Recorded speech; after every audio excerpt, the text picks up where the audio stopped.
یہ کہتے ہیں کہ برے اعمال یا مصیبتوں پریشانیوں کی وجہ سے اپنی قسمت کو برا کہنا کیسا ہے، کیا یہ کفر ہے؟ تو دیکھیں کفر تو یہ اس میں پہلے یوں سمجھ لیجئے کہ قسمت کیا چیز ہے، اللہ تبارک و تعالیٰ کا ازلی فیصلہ جو اس نے مخلوق کے پیدائش سے پہلے ان کے لیے کر دیا۔ تو یہ ایک تو فیصلہ جو اللہ نے کیا وہ مسلط شدہ ہے، اور اس میں تبدیلی کا ہمیں کوئی اختیار نہیں ہے، کون کہاں پیدا ہوگا، کہاں مرے گا، کس سے شادی ہوگی، کتنے بچے ہوں گے، لڑکے کتنے لڑکیاں کتنی، کیا کیا کھائے گا، یہ سب اللہ نے مقرر کر دیا ہے۔ اور اس کے بارے میں جب صحابہ کرام نے عرض کی کہ جب مقرر شدہ ہے تو عمل کیوں کریں، سرکار نے فرمایا عمل کرتے رہو، اللہ تعالیٰ نے جس کو جس کے لیے پیدا کیا ہے وہ چیز اس کے لیے آسان کر دی جائے گی۔ دوسرا جو اللہ تعالیٰ نے لکھوا دیا ہے وہ ہے ہمارے انجام، ہمارے کون اسلام پہ مرے گا، کون کفر پر، نیکی بدی، ہدایت گمراہی، یہ سب بھی اللہ نے لکھوا دیا۔ لیکن اس طرح نہیں کہ لکھوا کر ہم پر مسلط کیا ہے، بلکہ اس میں علماء فرماتے ہیں کہ اللہ تبارک و تعالیٰ نے اپنے علم سے جانا کون شخص کیا کیا کرے گا۔ ابھی ہم پیدا بھی نہیں ہوئے لیکن اللہ تو جانتا ہے، اپنے علم سے اس نے جانا۔ زید کو دیکھا کہ وہ چوری کر رہا ہے تو وہاں لکھوا دیا کہ یہ فلاں وقت چوری کرے گا۔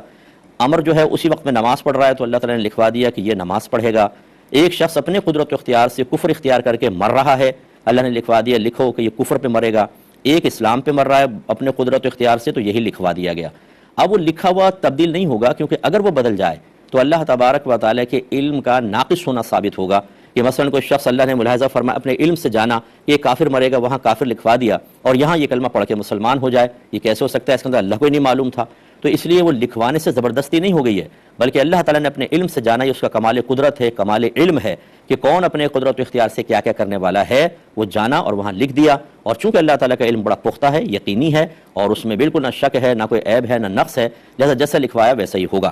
اب یہ یاد رکھیے کہ اگر وہ کہتا ہے کہ بری قسمت، تو اس نے اللہ کے لکھوائے ہوئے کو، اللہ کے فیصلے کو برا کہا ہے۔